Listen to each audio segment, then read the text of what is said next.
Other important element I introduced last time that we should go over again today is the idea that comes out of Mill and out of liberalism generally, that the good life for human beings is pursued privately, not publicly.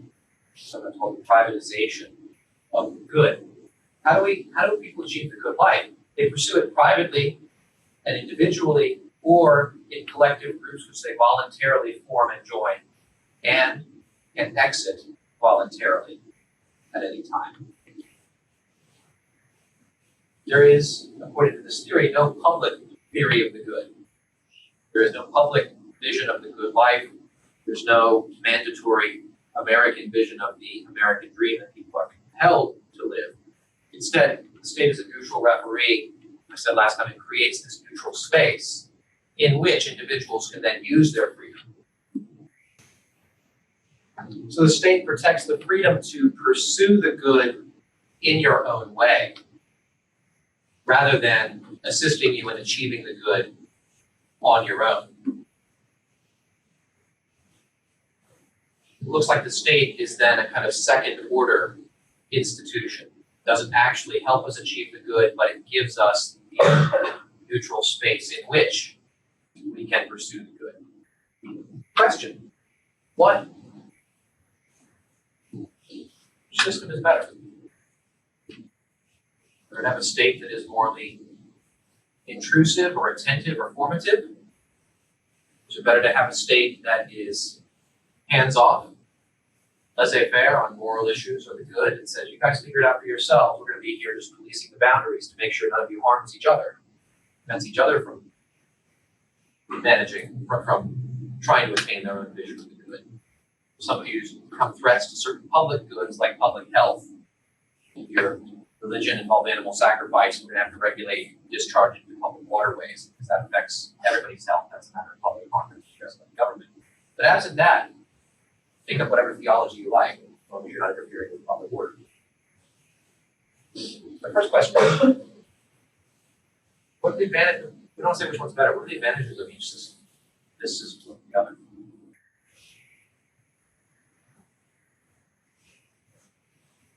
Saw some defects perhaps in Plato's theory. You might not necessarily want to live under Plato's philosopher king. Maybe one reason why is because you prefer something like this. Being more familiar to us, maybe there's something good that this can do and accomplish and protect that Plato is not protecting. Yes? It's part of your idea that the ground features like watching like this. Everyone has a kid has a kid has a class of like 5 and like skill. Okay. And but if you have only one that is like you have to go right. Okay. One of the goods behind the system can be the connection of pluralism. It's really that in two senses. One, in the sense that you're talking about, it enables people to pursue multiple different types of good. So kids can play on many different types of playground equipment if we've got this kind of view instead of having one size fits all. The other thing that it would do would be to respond to an already existing pluralism. And I'm already in a society in which people have multiple incompatible visions of the good. By the way, this is a pretty accurate description of post-Reformation Europe. You've got fundamental divisions about religious practice, religious belief, and demonstrated from the course of religion, a willingness on part of some to engage in long protracted wars based upon this. One way of acknowledging the fact of social and philosophical pluralism is to just erect a neutral state. Say, rather than letting any of you guys contend to capture the state, use its power to coerce everybody into your vision of the good, we'll say, everybody, hands off the state for everyone. Whatever your vision of the good is, you use your freedom to pursue it, and the only real rule of the game then is to respect others' freedom by not harming them. Don't harm other people and respect other people's freedom to do as you do. And you've got there the sort of modern liberal vision of the state. The book protects and responds to pluralism about the group. Other thoughts on this? Pluses or minuses? I'm going to fill in both these comments. I have a question. But harm will only mean killing, right? And that's Not killing necessarily. What other things qualify as harm? That's what I'm asking. Yeah. Okay, this was the big thing. I erased it now. This was the big thing that came up last time. Are there any actions that don't harm other people at all? I have to think of some. So let me give an example of suicide, but I have an acquaintance whose life was completely thrown into chaos by the suicide of a close friend. That's really maybe not a good example. We could do a kind of balancing and say, well, everybody affects everybody else, but maybe there's a certain threshold above, beneath which we're not going to interfere. So, there's this minor effects on other people. And maybe something like some other examples, using drugs, privacy of your own home, provided you don't then become unable to fulfill your other duties. Maybe that would be one thing. Oh, I didn't mean the harm to self examples, I meant the harm to others examples. So they mean the only harm to others that they're talking about is killing, or No, not necessarily killing, no, I'm restricting other people's freedom. What would be some other example? That's what I'm trying to figure out. Well, okay, I've established a monastery, but we're kind of short on followers. So I'm gonna go out and capture 3 of you, and you're now part of my religious group. And you can't leave. Just leave, we'll go get you and bring you back. We'll take financial control of your bank. Okay. So you have no exit rights from this group. And now that you're in, maybe I can trick you into money. But that would be a case where we'd say, look, the state should step in because there's a harm being done to other people. Entry rights and exit rights from private organizations would be a big point of attention. What else? Would like economic freedom be like harm? What do you mean by economic freedom? Like preventing them from being able to work somewhere or being able to do something, or like. Sounds like it to me. I mean, there's a case to be made. You have to make a case, but it looks like for Mill, the default position is individuals can do what they want. If you think otherwise, you have to make a case for why it is that there's sufficient harm being done to other people to restrict this person's activity. Harm, I think, can go well beyond killing into other things. I think you can't peer pressure somebody to death.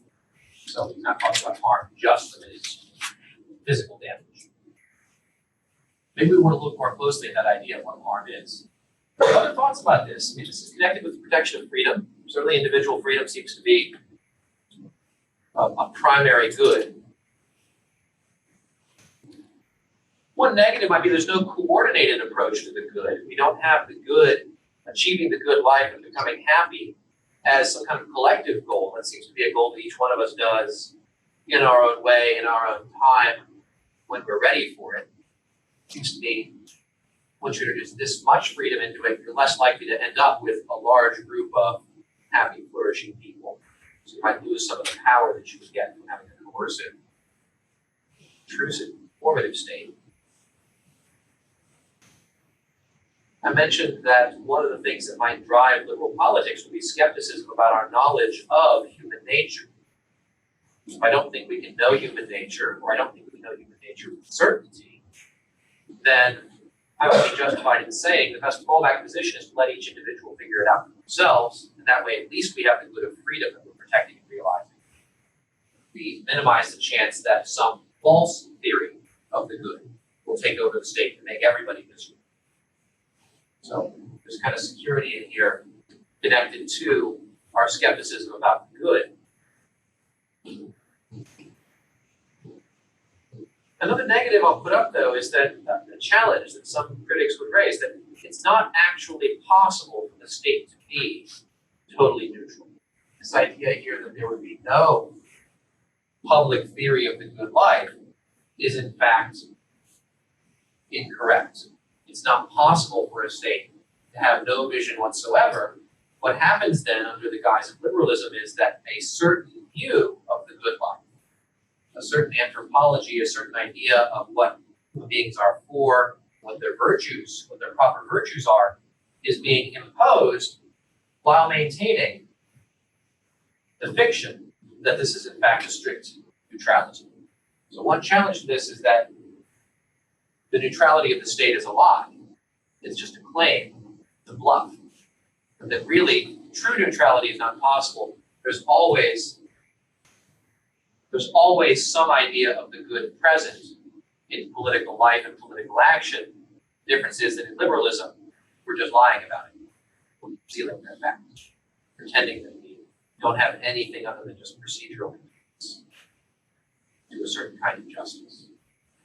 That's one challenge to it.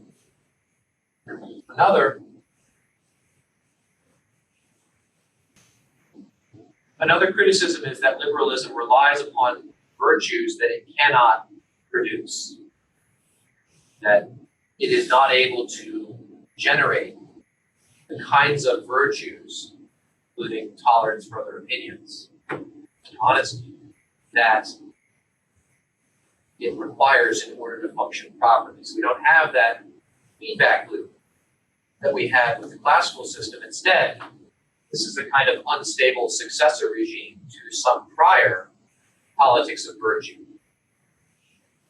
Put it in a financial terms, liberalism is living off of the accumulated social capital of a prior non-liberal system. When that social capital runs out, liberalism will be unable to replenish it because all it has to appeal to is neutrality and individual freedom, which are not sufficient to guide people into virtue.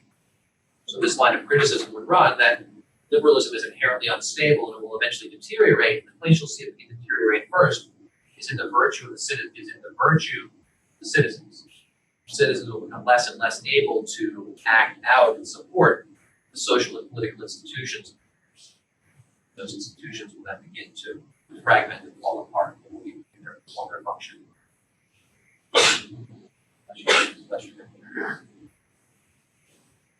I do need to get to the material in chapter 2 on freedom of speech. I've got another lecture here that I might do Friday. Any questions about this? This chart here, I'm sorry it's so small, but gives at least some of the pluses and minuses behind this overall approach to politics. The latter two both suggest that one, that it's not possible for liberalism to be what it claims to be, and the other that even if it's possible, it's unstable and it's only temporary. It will eventually devolve into something else. Depends upon some illiberal anti-regime, and it's going eventually to evolve or devolve into some illiberal successor regime. It's not possible to have a long-lasting liberal state if this last theory is true. We'll want to take a closer look at some of these things later on about the question of virtue and how virtue is produced, whether it's the job of a liberal state to produce virtue. Responding to these two criticisms, responding to this latter criticism might involve actually acknowledging this first one. Say, okay, actually we want to have as much freedom as we can have while still maintaining the level of civic education and formation necessary. Correct? We do have to have things like public service. This is one perennial suggestion in the past 2 or 3 decades. You have some national program of public service, almost like military draft, but would involve serving the public good in some fashion. 18 to 20 would require 2 years of service in some sort of fashion.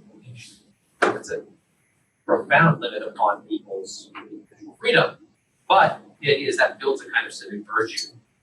It's present in some nations.